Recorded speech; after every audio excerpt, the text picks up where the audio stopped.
दोस्तों नमस्कार, जय श्री राम। दोस्तों ऑफिशियली प्रेम के इस यूट्यूब चैनल में आपका स्वागत है। दोस्तों काफ़ी दिनों के अंतराल के बाद हमारा ये एक नया एपिसोड आ रहा है। उम्मीद करता हूँ पहले की भांति आप इसे भी प्यार देंगे, अपना स्नेह देंगे और आशीर्वाद अपना बनाए रखेंगे। चूँकि ये काफ़ी दिनों के बाद आ रहा है और समयाभाव और कुछ परिस्थितिवश मैं वीडियो लेके नहीं आ पाया, इसके लिए मैं आपसे क्षमा प्रार्थी हूँ और उम्मीद करता हूँ कि कम से कम एक वीडियो हर दिन मैं आपके खिदमत में पेश करूँ। तो जैसा कि आपको मालूम है ये राष्ट्रवादी चैनल है, सनातनी चैनल है, तो इस तरह के विचारधारा के लोग ही इससे जुड़े, क्योंकि यहाँ पे देश के हित के बारे में बात होती है, भारत के भविष्य के बारे में बात होती है, विकसित भारत की बात होती है। और जैसा कि वर्तमान सरकार चाह रही है कि 2047 तक हमारा भारत विकसित भारत बने, तो इस चिंताधारा को इस चैनल में आगे बढ़ाया जाता है। और देश के जो दुश्मन है, जो देश के लिए हानिकारक है, जो रहते यहाँ पे है बजाते कहीं और का है, उस तरह के लोग इस चैनल से न जुड़ें तो अच्छा है, क्योंकि उस तरह की विचारधारा को इस चैनल में प्रश्रय नहीं दिया जाता है। तो दोस्तों आज हमारी चर्चा का विषय है मोदी सरकार में दो शख्सियत, एक मुख्यमंत्री हैं और एक विदेश मंत्री श्री जयशंकर। तो इन दोनों के बारे में हम बात करेंगे आज।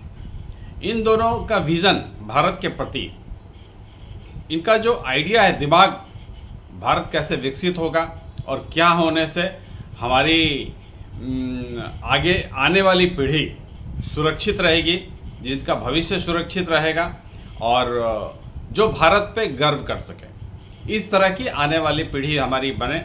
और वर्तमान में जो हमारे आतताई हैं, जो जिहादी तत्व हैं, जो जैसा पहले मैंने कहा, रहते यहाँ पे है, खाते यहाँ पे है, लेकिन बजाते कहीं और का है, तो उस तरह के तत्व से भारत कैसे बचे, इसके बारे में उनका जो विज़न है, उनकी जो दूरदर्शिता है, वो काबिल तारीफ़ है।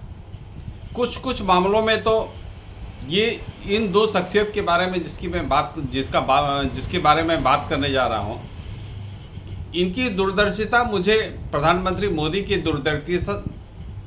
दूरदर्शिता से भी साफ और क्लियर नज़र आती है।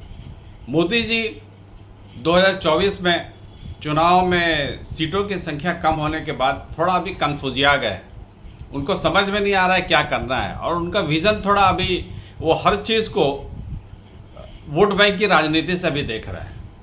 पहले 2024 के चुनाव के पहले तक उनका ये विज़न नहीं था। अभी जैसे उन्होंने लेटरल एंट्री वाली जो विज्ञापन थी उसको जिस तरह से वापस किया, और आरक्षण के बारे में जो सुप्रीम कोर्ट का एक संदेश आया था क्रीमी लेयर वाला, उसको उन्होंने सुप्रीम कोर्ट के आदेश को उन्होंने नहीं मानने का फैसला किया। इससे मालूम चलता है कि वो अब वोट बैंक की राजनीति करना चाहते हैं। लेकिन 2024 के पहले मोदी जी के नज़र में देश हित पहले था, उसके बाद वोट बैंक आता था। देश हित को देखते हुए उन्होंने कड़े से कड़े फैसले लिए, लेकिन अब थोड़ा उनको सीटों की संख्या कम होने के बाद अब वो फूक कदम रख रहे हैं। खैर, अभी हम बात करते हैं असम के मुख्यमंत्री हेमंत बिश्व शर्मा। हेमंत बिश्व शर्मा अपने विज़न के प्रति, अपना जो कैसे असम एक अच्छा प्रदेश बनेगा, एक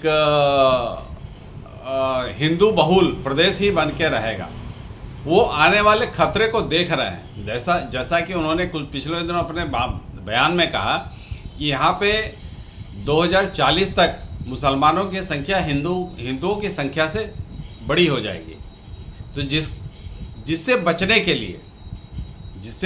के लिए वो जो कदम उठा रहे हैं वो काबिल तारीफ़ है, और उनका विज़न क्लियर है कि हमें ये कदम उठाना पड़ेंगे, नहीं तो हमारा सर्वाइवल मुश्किल है। अब जैसे नाक तक पानी आ जाएगा तो आदमी छटपटाएगा ही। उसको बचने के लिए जो भी सहारा मिलेगा, जैसा भी उसको मिलेगा, वो करने की कोशिश करेगा और बचना चाहेगा। तो आसाम की स्थिति अभी वही है। आसाम में जिस हिसाब से रिफ्यूजी की संख्या बढ़ रही है, मुसलमानों की संख्या बढ़ रही है, बांग्लादेश से रोहिंग्या मुसलमान आके बसे हुए हैं वहाँ पे, बांग्लादेश से मुस्लिम आके वहाँ बसे हुए हैं, और जिस हिसाब से उनका पॉपुलेशन टिड्डी दलों की तरफ से बढ़ रहा है, टिड्डी दलों के हिसाब से बढ़ रहा है, वो एक बहुत बड़े खतरे का संकेत है। और वो जहाँ पे बैठे हैं, आसाम जो जिसको चिकन नेक ऑफ इंडिया कहा जाता है, कि उसको अगर भारत को पूर्वोत्तर से अलग करना है तो उस चिकन नेक को अगर काट देते हैं तो भारत पूर्वोत्तर से अलग हो जाता है, भारत के टुकड़े हो सकते हैं। उस चीज़ को आसाम के मुख्यमंत्री देख रहे हैं और इससे बचने के लिए उन्हें जो भी उपाय करना है वो कर रहे हैं। अपनी उनको जो भी सलाह दिया जाता है, चाहे उनका विज़न क्लियर है, वो काफ़ी काबिल व्यक्ति हैं और उनका विज़न क्लियर है, आसाम को बचाने के लिए उन्हें जो भी करना है वो कर रहे हैं, जो भी कदम उठाना है उठा रहे हैं और बोल्डली उठा रहे हैं। ये नहीं कि किसी वोट बैंक की चिंता है, किसी लोग क्या कहेंगे इसकी चिंता है, और हम जो तथाकथित सेकुलर वाले जो एक कांग्रेस का इकोसिस्टम है मीडिया में, जिसे लुटियंस मीडिया भी कहते हैं, वो क्या कहता है उससे उनको कोई फ़र्क नहीं पड़ता है। उनका विज़न क्लियर है और जो कदम उठाना है उठा रहे हैं। अब बताइए, जैसे ही वो मुख्यमंत्री बने तो आसाम में जितने मदरसा है उसको बंद कर दिया। ये हिम्मत योगी में अभी तक नहीं हो पाया। योगी जी को हम भारत के आने वाले दौर में भारत के प्रधानमंत्री के रूप में देखते हैं, लेकिन इतनी हिम्मत योगी जी भी नहीं जुटा पाए जिस हिसाब से आसाम के मुख्यमंत्री हेमंत बिश्व शर्मा ने वो हिम्मत जुटाया और एक एब्रप्टली सारे मदरसे बंद कर दिए। क्यों बंद कर दिए? क्योंकि मदरसा में जो शिक्षा दी जाती है उस शिक्षा से देश का भविष्य गड़बड़ हो जाएगा, उस शिक्षा से लोग उग्रवादी बनेंगे, वो शिक्षा देश के लिए हानिकारक है। इवन की जो आने वाले जो मुस्लिम पीढ़ी की जो जनरेशन है उनके लिए भी हानिकारक है, लेकिन उनको ये चीज़ समझ नहीं है, वो अपने जाहिलपना पे अड़े हुए हैं। लेकिन जिस हिसाब से हेमंत बिश्व शर्मा ने जो मदरसा बंद करने का फैसला लिया वो काफ़ी साहसिक कदम था, काफ़ी बोल्ड कदम था, काफ़ी नीडर वाला कदम था और आसाम के भविष्य को सुरक्षित रखने के लिए कदम था, जिसे चारों तरफ से ये कदम का हर लोगों ने स्वागत किया और अभी आसाम में एक भी मदरसा नहीं है। तो इस तरह का साहस और भी मुख्यमंत्री को दिखाना चाहिए। मदरसा बंद होना चाहिए, क्योंकि मदरसा की पढ़ाई से समाज का या देश का हित नहीं हो सकता और इससे आने वाली पीढ़ी जिहादी पैदा होगी और मौलवी पैदा होंगे जो कि अलग अलग जगहों पे जाके जिहाद फैलाएंगे, उस विचारधारा को नर्चर करेंगे। तो अभी जैसे उन्होंने कदम उठाया कि 2 घंटे की छुट्टी दी जाती है शुक्रवार को नमाज पढ़ने के लिए। ये कानून बना था 1937 में। 1937 में इवन के आज़ादी के 10 साल पहले ये कानून बना था आसाम में कि जो वहाँ पे सरकारी कर्मचारी है उन्हें शुक्रवार को 2 घंटे की छुट्टी दी जाएगी नमाज पढ़ने के लिए। इसको आसाम के मुख्यमंत्री, वर्तमान मुख्यमंत्री विश्व शर्मा जी ने एब्रप्टली इसको ख़त्म किया। ये एक तारीफ़ के काबिल कदम है और काफ़ी अच्छा कदम है। अगर इस तरह का कानून और भी किसी प्रदेश में है तो इसे तुरंत ख़त्म करना चाहिए। मेरे ख्याल से झारखंड में है जिसे उन्हें छुट्टी दी जाती है शुक्रवार को जुम्मे की नमाज के लिए। इससे सरकारी कर्मचारियों की प्रोडक्टिविटी कम होती है। अब सरकारी कर्मचारियों को पैसा कितना मिलता है और उसमें 2 घंटे की छुट्टी वैसे ही उनका बहुत ज़्यादा छुट्टी है, फिर शुक्रवार को 2 घंटे की फर्दर छुट्टी, तो एक तारीफ़ के काबिल वाला कदम है।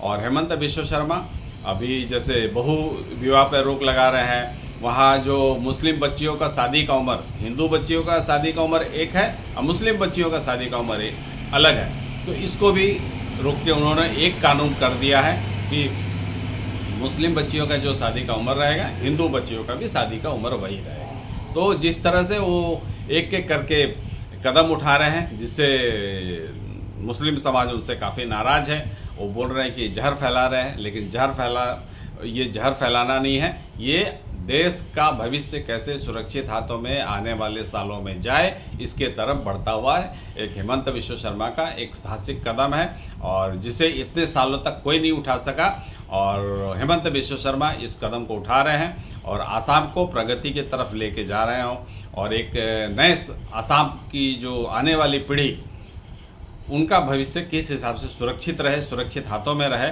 इसकी तरफ वो लेके जा रहे हैं, जो एक जिसकी जितनी भी तारीफ की जाए कम है। बीजेपी में तो कई मुख्यमंत्री, एक योगी जी हैं, लेकिन वो भी इस कदम को नहीं उठा सके कि मदरसा बंद करना है। हेमंत बिश्व शर्मा ने उठाया, मदरसा बंद करना है, बहु विवाह रोकना है, बाल विवाह जो मुस्लिम समाज में है उसको रोकना है, उसके अलावा भी उन्होंने जुम्मे की नमाज की 2 घंटे की छुट्टी को ख़त्म किया। तो इसकी जितनी भी प्रशंसा की जाए कम है। हालांकि योगी जी भी काफ़ी आगे हैं, बीजेपी के मुख्यमंत्रियों में योगी जी हो गए, हेमंत बिश्व शर्मा हो गए, आपका मोहन यादव अभी इस लाइन पे आ रहे हैं, वो भी उस रेस में शामिल है, और वो भी काफ़ी अच्छे कदम उठा रहे हैं। तो इस तरह के कदम जो भी मुख्यमंत्री उठाए और देश हित के बारे में सोचे, भारत के हित के बारे में सोचे, भारत के हिंदुओं के बारे में, बहुसंख्यक अगर यहाँ पे ठीक रहेगा तो ही अल्पसंख्यक यहाँ पे ठीक रहेंगे, और जो तथाकथित अल्पसंख्यक है, जिहादी तत्व हैं, उनकी अगर संख्या ज़्यादा हो जाएगी तो भारत का भविष्य अंधकार में है। ये हो गया हेमंत बिश्व शर्मा की बात। अब हम बात करेंगे हमारे जो विदेश मंत्री है EM जयशंकर, उनके बारे में बात करेंगे।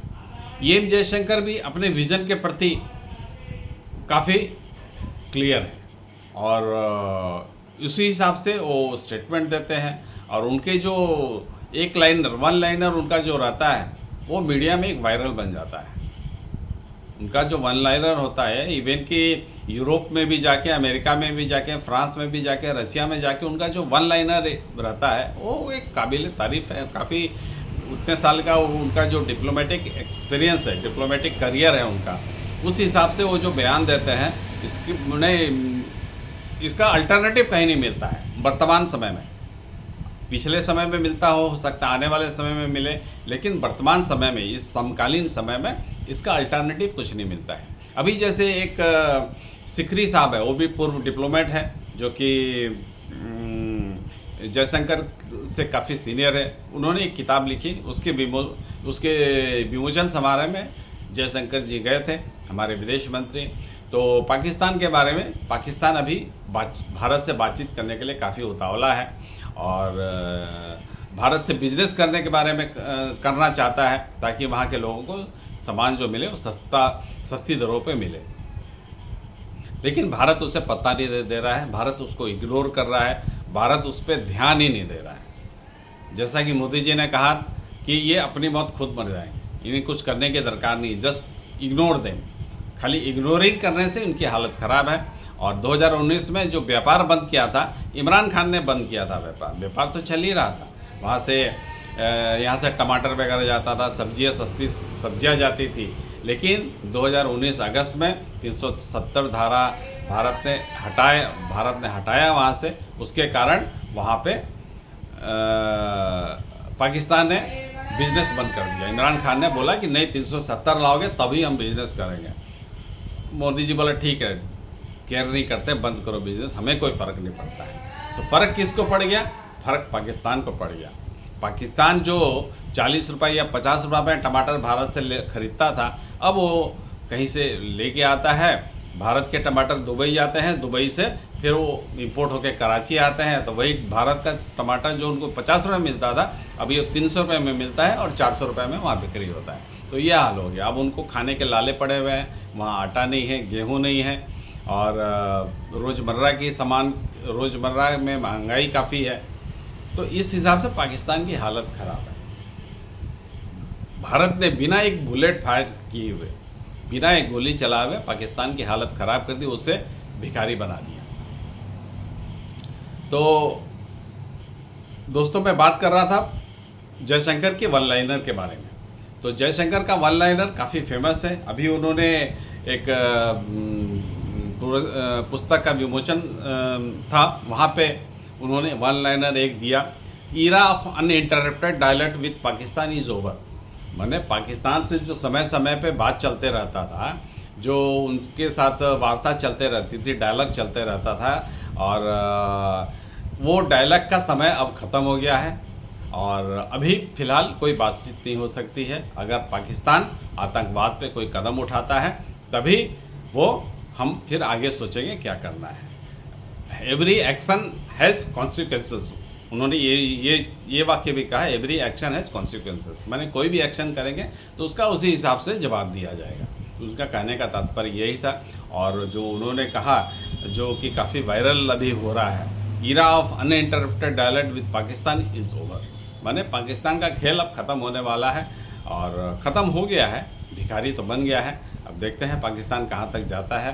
और चूँकि अभी एसीओ की समिट में पाकिस्तान ने भारत के प्रधानमंत्री मोदी को भी न्योता भेजा है, लेकिन मोदी जी नहीं जाएंगे, जैसा सबको मालूम है। वहाँ जाने का कोई मतलब नहीं है और वहाँ पे जाके कुछ हासिल होने वाला नहीं है। अगर ज़्यादा हुआ तो ऑनलाइन पे मोदी जी हो सकता है एसीओ को संबोधित कर लें। तो फिलहाल दोस्तों इतना ही। ये दो लोग काफ़ी क्लियर हैं अपने विज़न के प्रति, भारत में कैसा समाज आने वाले समय में चाहिए। ये दो लोग काफ़ी क्लियर है। योगी जी भी काफ़ी क्लियर है, हमारे मोहन यादव जो एमपी के मिनिस्टर है वो भी काफ़ी क्लियर है। और इनके बयान बीच बीच में आते रहते हैं कि इनको कैसे बीजेपी को कैसे आगे बढ़ना है, इस तरह के बयान उनके आते रहते हैं। तो फिलहाल दोस्तों इतना ही। उम्मीद करता हूँ ये एनालिसिस आपको पसंद आएगा और हर दिन मैं कोशिश करूँगा आपसे एक एनालिसिस लेकर कम से कम आऊँ।